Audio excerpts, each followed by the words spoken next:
Memory Thorn. The close combat weapon flashed, slicing through the sandstorm. A Type 40 combat sword, a state-of-the-art weapon issued only to the elite forces on the front lines. The blade, crackling with electricity, burst and sent a semi-spherical object flying through the air in an arc. A now decapitated machine stopped working. A few seconds later, its cylindrical body fell on its side and ascended and exploded, shrapnel showering 2 previously destroyed bodies in the vicinity. After the explosion and shockwave, all that was left was the unique sound of the sirocco, the desert wind. The dust eventually lifted, revealing a human silhouette. From the smooth outline of the shoulders, the tight waist, and the alluring legs that emerged from a short skirt, the silhouette clearly belonged to that of an adult woman. All she could hear was the dry howl of wind. She couldn't hear any machines, animals, or voices of humans. Well, to be precise, not the voices of humans, but of androids. In fact, she would never hear the voices of humans on Earth. Humanity had pretty much left Earth. Due to the alien invasion, they had to flee to the moon. The Earth was at this point a war zone between the machines, which were the minions of aliens, and the androids, who were sent to destroy them. Toby sheathed her sword as she called out behind her. "Was that all?" Responding to her question, Pod 042, which had been floating about 10 feet in the air, lowered closer to the ground. Affirmative. No enemy responses detected within a 5-kilometer radius. "I see," Toby mumbled as she approached the access point. Such points were disguised as human artifacts that were once called vending machines and provided transmission capabilities. Toby had come here to read some mail, but before she had to go through the procedures, which was to destroy the machines that gathered around the access point. Even if the access point was disguised as a rusty artifact, machines somehow knew that it was an important apparatus. Whether it be in the corner of a ruin or in the middle of a desert, the machines gathered around as if they were trying to prevent transmissions and intel collection. They didn't have a shred of intelligence, but they were crafty in strange ways. They were cunning to an annoying extent. On top of that, no matter how many times they were destroyed, they just kept coming back. That tenacity was irritating. Yorha squadron members were prohibited from having emotions, but she was still irritated. Especially when there was an important message to read, like today. Either way, Toby could finally attend to her original rant. She opened her mail inbox on the display and opened a newly received email. She had read the sender, the classification of top secret, and some of the message when, "Toby!" Suddenly, appearing out of nowhere was Type S number 9, aka 9S. While he was a Yorha android, he wasn't modeled after an adult woman like Toby, but instead a teenage boy. "Is that mail from command?" "No," Toby replied, trying to act casually. "Anyway, why?" "What? What are you talking about, Toby?" "There should be time before our mission begins." Toby had headed to the access point early because she'd received a mail notification from Pod. Even though it took her some time to clear the machines, she had planned on reading through the message before 9S arrived. "Well, I heard from the operator that Toby was in battle, so I thought I'd come in as support." "No need to worry about me." Toby lightly shook her head, wanting to get rid of either irritation or panic. "I guess." 9S dropped his shoulders with an exaggerated motion. Now she realized what feeling she wanted to get rid of. Their past conversations and experiences. She wanted to get rid of her memories of them. "Well, since we were able to meet up, let's head toward the destination." It was a déjà vu. More sand got in. He couldn't learn to like the desert. It was the sand. If the wind blew, it obstructed his vision and annoyed him. And if he walked in it, it got in his shoes. It was kind of fun sliding down dunes, but otherwise the footing was poor and made it hard to walk. 9S scowled and looked at 2B, who was next to him. She was walking normally, without raising a brow. "Doesn't it bother you, 2B?" "What? Aren't your shoes full of sand as well?" "It's uncomfortable. It doesn't disturb my walking, so..." "Having sand in your shoes feels disgusting, doesn't it? It doesn't disturb my walking, but it's a matter of sanity." "We are prohibited from having emotion." Roger. Although he agreed, he carried on the argument in his head. To be should be the last person to say that, he thought. To be didn't control her emotion as well as she thought. At least, that's what NieR thought. Her catchphrase of, "We are prohibited from having emotion," was probably more directed at herself than NieR. By saying that out loud, she was scolding herself. It was something the solemn 2B would do.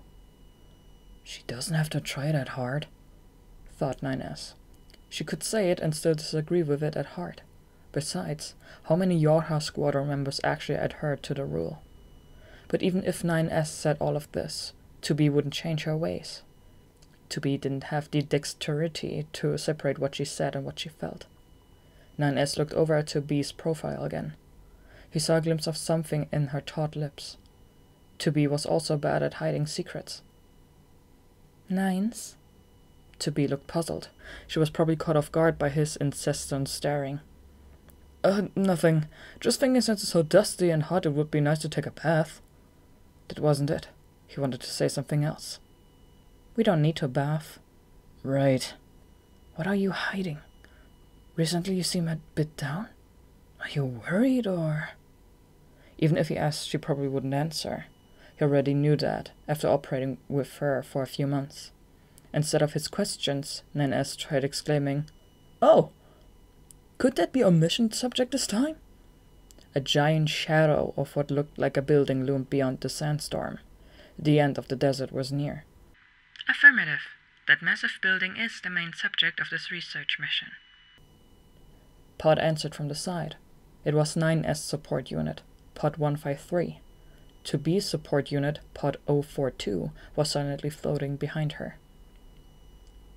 Apparently it's called a temple. Its official name was the Stone Temple, I think. People brought a statue of a god or something, and it started to be used as a temple. There was a silence. 2B's mouth was stuck in a half-open position. 2B? Is something wrong? Her mouth moved as if she wanted to say something, but 2B changed her mind and stopped. Her lips started to move again. No, it's nothing. There was no way it was nothing. She'd hesitated too long. Of course, 2B had no intention of telling NieR why. Even though she'd started calling him Nines, it didn't feel like they'd gotten any closer. Let's get going, 2B. NieR intentionally used a bright tone and started to run, as if he was excited to see the subject. No matter how he asked, 2B probably wouldn't answer. He knew before he asked. That was unbearable for NieR. The stone temple was built in a deep chasm. Since there were cliffs surrounding it, it took a long time to get into the temple. He didn't have to build it so deep in the chasm. I don't understand. After finally climbing down the cliffs and walking along the bottom of the chasm, they had to climb again to get to the temple's entrance, a treacherous path to get inside. It was hard not to complain. Hypothesis. The ruined surroundings were once a lake or a man-made moat, and humans used boats or a bridge to access it. I see, NieR thought after hearing 153's response. Surrounding something with water was usually a technique that was used to protect someone or something important from outsiders.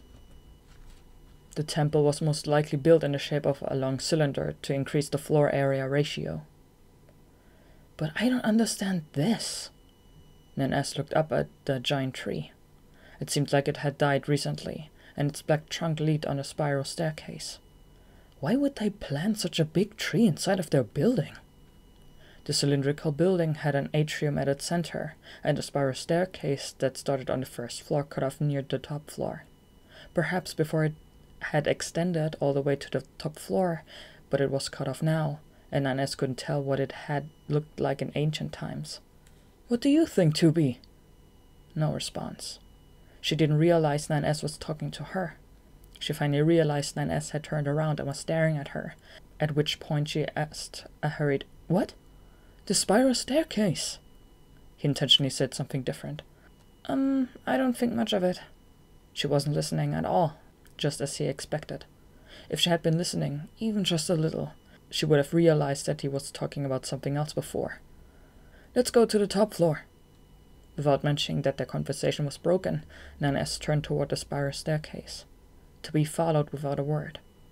This isn't like 2B, he thought to himself. Why was 2B acting like this even though she had a task to accomplish? Or was it because she had a task? NieR didn't say anything because 2B had been acting strange recently, and he had a hunch about why that was. He acted like nothing was wrong, and interacted with 2B the same way he had before. In contrast to 2B, who was bad at hiding secrets, it was a piece of cake for NieR. Otherwise, he wouldn't have tried to illegally access the server, and multiple times at that. No, this wasn't about him. After all, he was about to be killed. He already knew. He even knew that 2B was tasked to carry out the deed.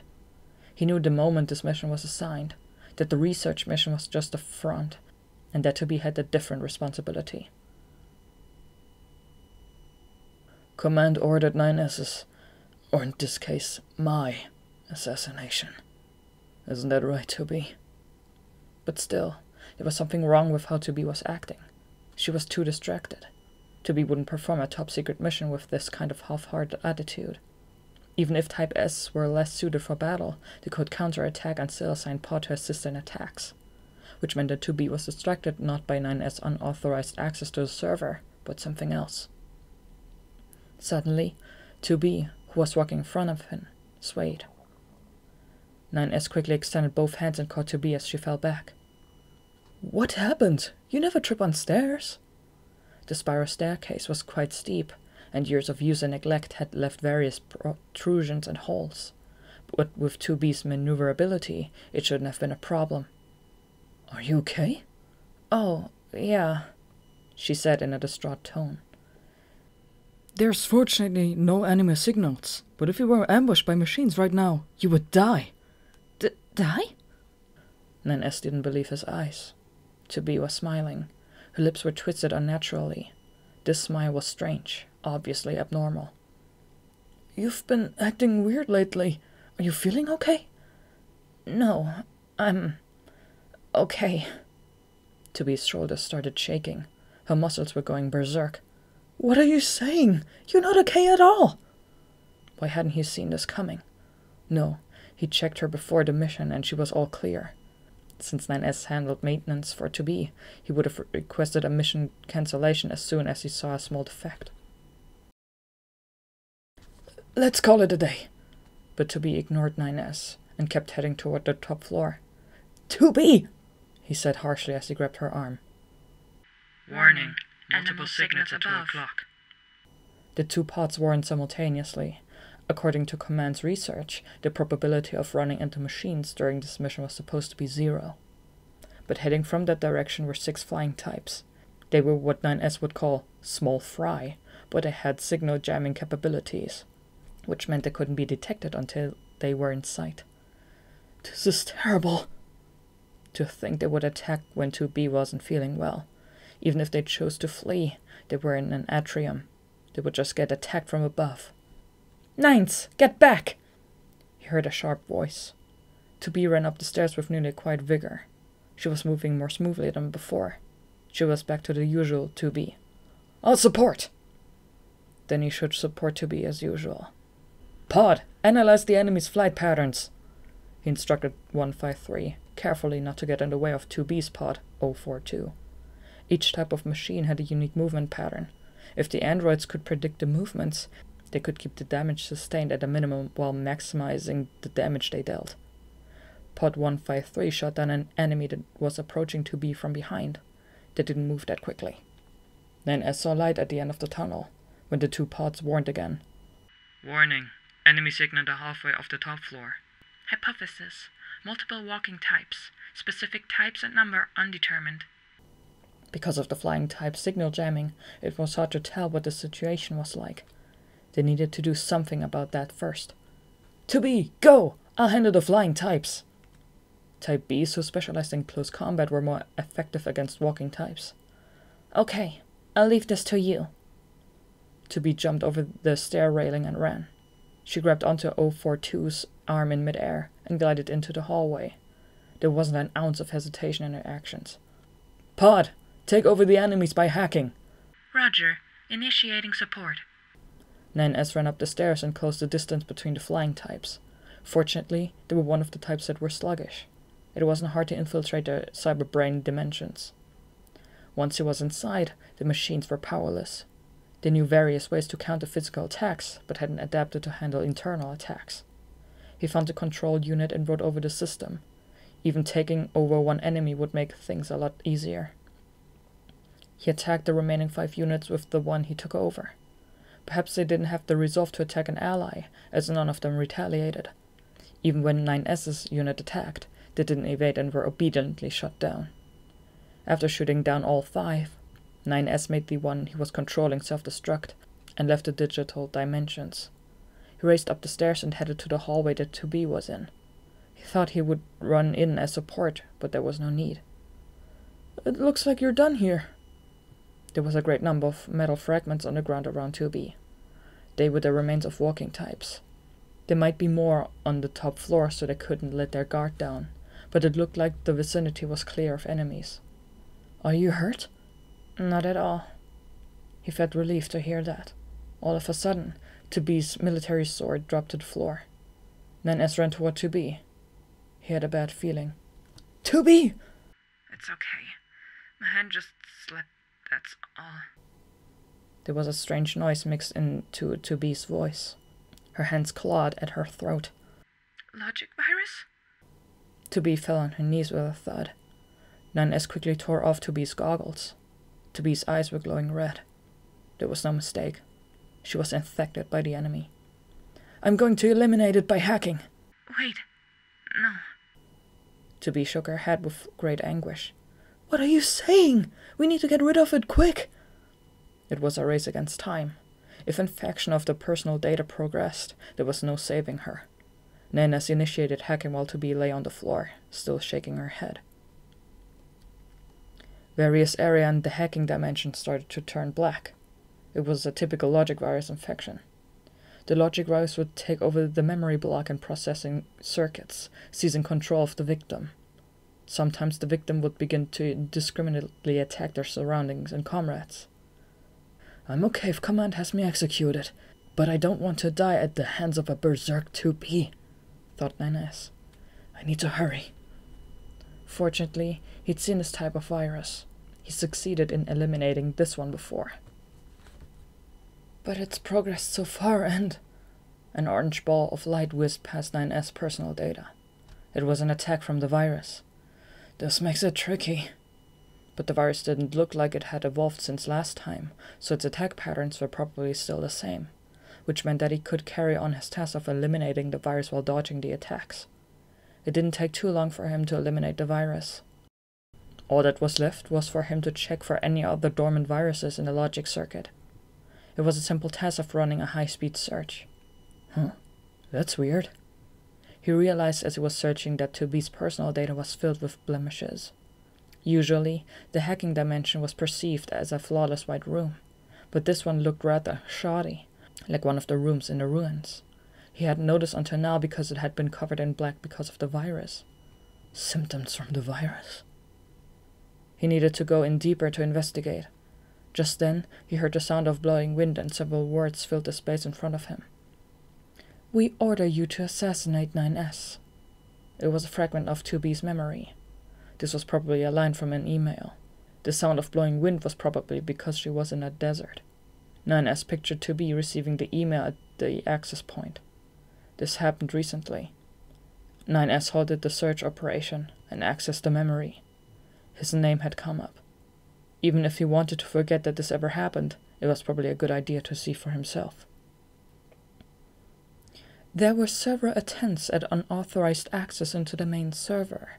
The other day, traces of him were discovered in the memory blocks we used to keep top-secret information. The words were distorting. The sound of wind had disappeared. 2B had most likely been shocked in the moment. As such, we order you to assassinate 9S. 2B probably didn't want him to eliminate the virus because she was trying to hide this memory from him. You didn't have to worry about that. I knew already that you were sent by command as an assassin. The only thing he didn't know was when she was going to kill him. That's why he had a suspicion that time had come when they met up at the access point in the desert. As he watched 2B read the message from behind, he sensed it was grave news. To top it off, 2B didn't notice him approaching from behind until he called out to her. Head destroyed. He was caught off guard. There was a random memory fragment stuck inside this one of 2B reading the message. It was a low voice with no reflection, but it sounded so much like 2B's, he had to clarify.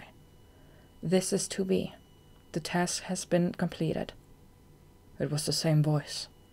If those were 2B's words, whose head had she destroyed? He moved towards a mess of memory fragments. What's this?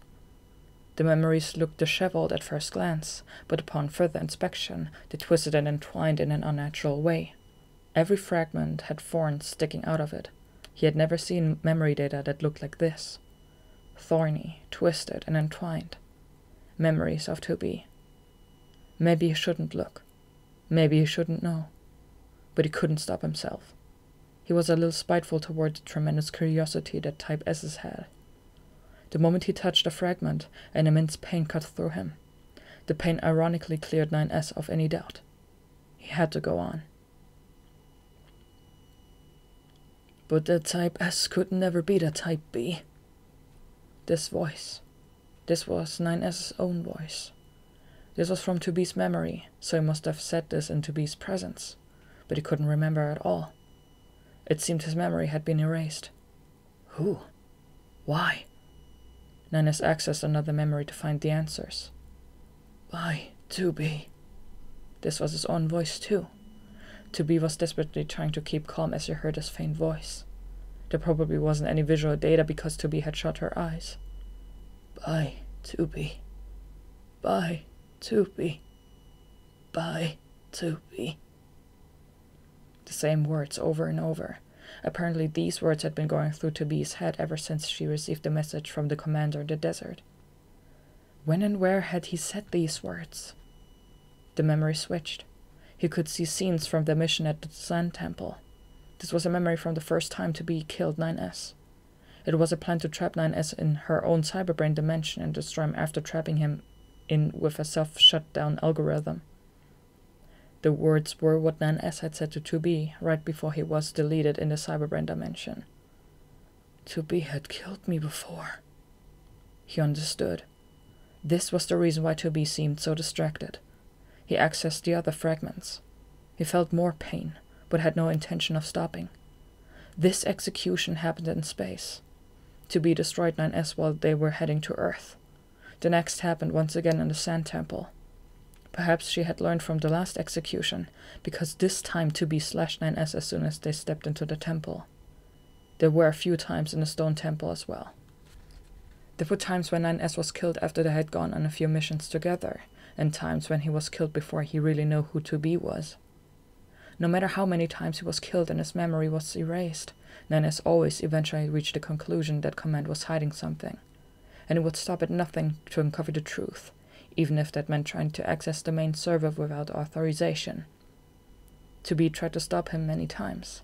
If she operated with 9S, she did her best to convince him that there was nothing suspicious about Command.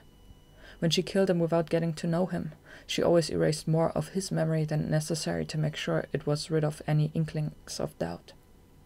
But all of 2B's efforts were in vain. No matter how hard she tried, the result was always the same. If she was warm or cold to 9S, if she called him Nines or didn't, the assassination order always came. So that's what happened.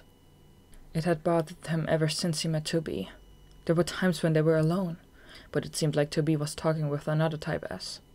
At the time, he concluded that she must have worked with Type S in the past. His hypothesis was correct, in a way. She had been working with 9S the whole time. Just different versions of him.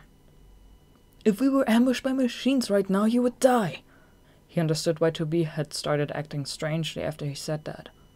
9S had said the exact same line in the exact same situation before, and 2B had killed him right after that. Hearing him say that hurt 2B. It wasn't just this one either. All of 2B's memories of him hurt her. So much that her personal data had started to deteriorate. I won't apologize. It was a mission. She had no guilt. Never. 9S looked around at 2B's personal data once again. It was white, but full of scratches and on the verge of falling apart. She awakened from the darkness. After one blink, she saw 9S's face in front of her. But was it just her imagination? He had a sort of dark expression. 2B blinked once more and stared back at 9S. Nines? That's right. She was ambushed by machines, fought them, and was infected by a logic virus.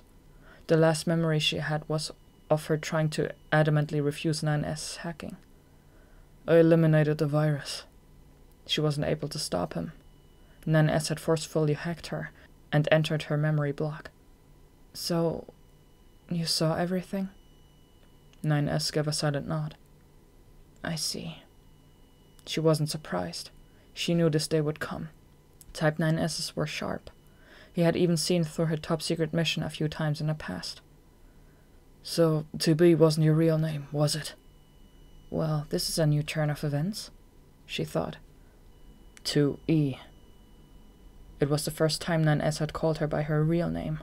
Type E, number 2. Her Yoha model specialized in executing deserters and traitors, or putting an end to wounded comrades on the battlefield. That kind of dirty work. 2B drew her sword. 9S's shoulders twitched. This 9S knew that she'd killed him many times in the past. I have no intention of killing you anymore. She pointed her sword at herself and pushed the hilt into 9S's hands. Kill me. The mission had failed. She was disqualified as a Type E. She was a defective product unworthy of even her operational costs. At least at your hands. There was no way this would completely make up for her past actions, but if it even atoned for 1/10,000th of the pain she had caused 9S, that's what she wanted. This was the only thing she could do. She saw 9S grip the hilt. 2B smiled and waited for her death. The sword flashed, but it didn't head toward 2B. Nines? 2B's eyes widened as she was showered by red liquid. 9S slowly fell after tearing his own throat open. She'd held him. Why? Her voice sounded distant. Because it was fun. She couldn't believe her ears. It was fun? Impossible. There was no way. It was fun to be with you. My past selves probably would have said so too. Nines. She tried to say sorry, but 9S interrupted her. Don't apologize. Instead... 9S heaved as a smile flashed across his face. Next time, don't hesitate and just kill me. We'll see each other again. She could see 9S again if she deleted his entire memory block and reinstalled his personal data, even if it wasn't the current 9S. Because I want to see you again. Even if her next meeting was for an execution. Okay. She couldn't tell what kind of face 9S made, because the vision was blurry. His body became limp. The sword dropped from his hand, which had been on 2B's cheek. His black box signal weakened further and further. It would be vile to let this last any longer. 9S laid his body down and stuck the sword through his chest. The black box signal completely diminished. I promise. She was going to kill him, without hesitation. The next time, and the one after that. Not because it was her mission, but because it was 9S's wish. To honor his wish of seeing each other again, she would kill him. 2B quietly slid the sword out of 9S's chest.